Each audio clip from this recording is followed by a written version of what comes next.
السلام علیکم ناظرین، کیا حال ہے؟ امید ہے آپ خیریت سے ہوں گے۔ Welcome to my YouTube channel the Islamic saga. آئیے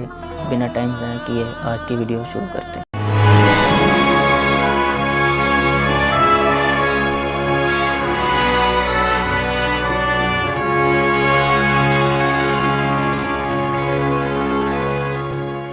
تو انہوں نے زلیخا کو صحیح سمجھا، یہ اپنی اس بات میں سچی تھی کہ وہ غلام ہی اتنا خوبصورت تھا کہ کوئی عورت بھی دیکھ کے بغیر اسے نہیں رہ سکتی تھی، تو سب نے اپنے ہاتھ کاٹ لیے۔ زلیخا نے دیکھا عورتوں کو تو زلیخا نے کہا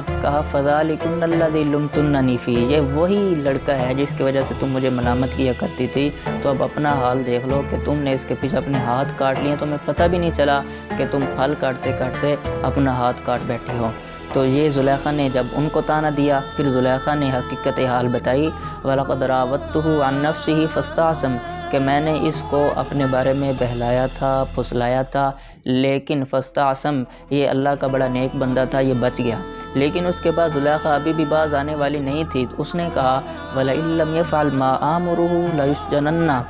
اگر یہ کام جو میں اسے کہہ رہی ہوں نہیں کرے گا تو اسے ضرور بضرور قید کر دیا جائے گا، یا اسے دردناک کوئی اور سزا دے دی جائے گی، بہرحال اسے کام یہ کرنا پڑے گا، تو اسے میں سزا دوں گی یا قید دلوا دوں گی، وَلَيَكُونَ مِنَ الصَّاغِرِينَ، وگرنہ یہ ذلیل و رسوا ہو کر پورے شہر میں پھرتا رہے گا، اس کی کوئی سننے والا نہیں ہوگا۔ جب یہ ساری بات ہو چکی تو یوسف علیہ السلام نے جب دیکھا تو یوسف علیہ السلام نے فرمایا رب السجن احب الی مما یدعوننی الیہ، اے میرے پروردگار، میرے لیے قید خانہ ہی بہتر ہے اس کام سے جس کی طرف یہ مجھے بلا رہی ہے، میں یہ کام نہیں کرنا چاہتا، میں آپ کی پناہ میں آتا ہوں، تو میں جیل کو پسند کر لوں گا، میں یہ غلط کام کبھی بھی نہیں کروں گا۔ تو یوسف علیہ السلام نے یہ دعا کی وَإِلَّا تَصْرِفْ عَنِّي كَيْدَهُنَّ أَصْبُ إِلَيْهِنَّ وَأَكُن مِّنَ الْجَاهِلِينَ، اے میرے پروردگار، اگر آپ نے ان کے مکر کو مجھ سے نہ پھیرا تو میں ان کی طرف اللہ نہ کرے میں ان کی طرف مائل ہو جاؤں تو پھر وہ جاہلوں میں سے ہو جاؤں گا، میں یہ کام نہیں کرنا چاہتا،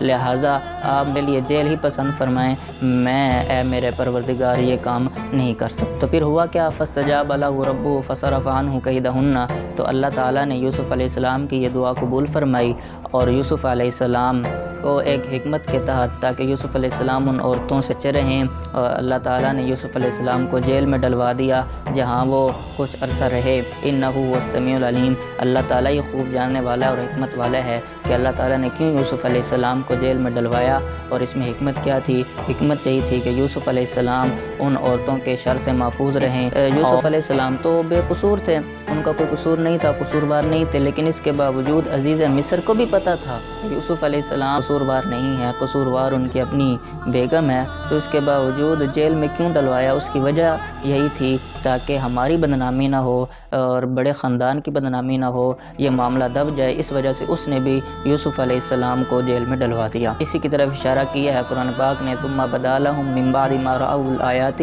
لیسجننه حتی حین، کہ ایک مدت تک انہوں نے یوسف علیہ السلام کو جیل میں ڈال دیا اور یوسف علیہ السلام وہیں پر رہے۔ پھر اس کے بعد آگے واقعہ آتا ہے کہ یوسف علیہ السلام کے ساتھ 2 قیدی اور بھی تھے، ان میں سے ایک بادشاہ کا دربان تھا اور ایک باورچی تھا، اور وہ یوسف علیہ السلام کی عبادت دیکھا کرتے تھے، بڑے متاثر تھے یوسف علیہ السلام سے، انہوں نے خواب دیکھا، پھر اس کی تعبیر یوسف علیہ السلام سے پوچھی، پھر ویسے ہی ہوا جیسا کہ یوسف علیہ السلام نے ان کو تعبیر بتائی تھی۔ تو یہ سارا واقعہ آگے چلے گا، اور اس کے بعد پھر بادشاہ نے خواب دیکھا، اور بادشاہ کے خواب کی تعبیر بھی یوسف علیہ السلام نے بتلائی، اور پھر سارا اس کے حساب سے یوسف علیہ السلام نے کیا کیا آنے والے وقت میں ان کو کرنا چاہیے وہ یوسف علیہ السلام نے بتلایا۔ تو یہ تمام واقعہ انشاءاللہ چلے گا۔ تو آج کی ویڈیو کو یہاں پر مکمل کرتے ہیں، امید ہے آپ کو ویڈیو پسند آئی ہوگی۔ اگر آپ کو ویڈیو پسند آئی ہے لازمی لائک اور سبسکرائب کیجیے گا۔ اللہ تعالیٰ آپ کو جزائے خیر عطا فرمائے۔ والسلام۔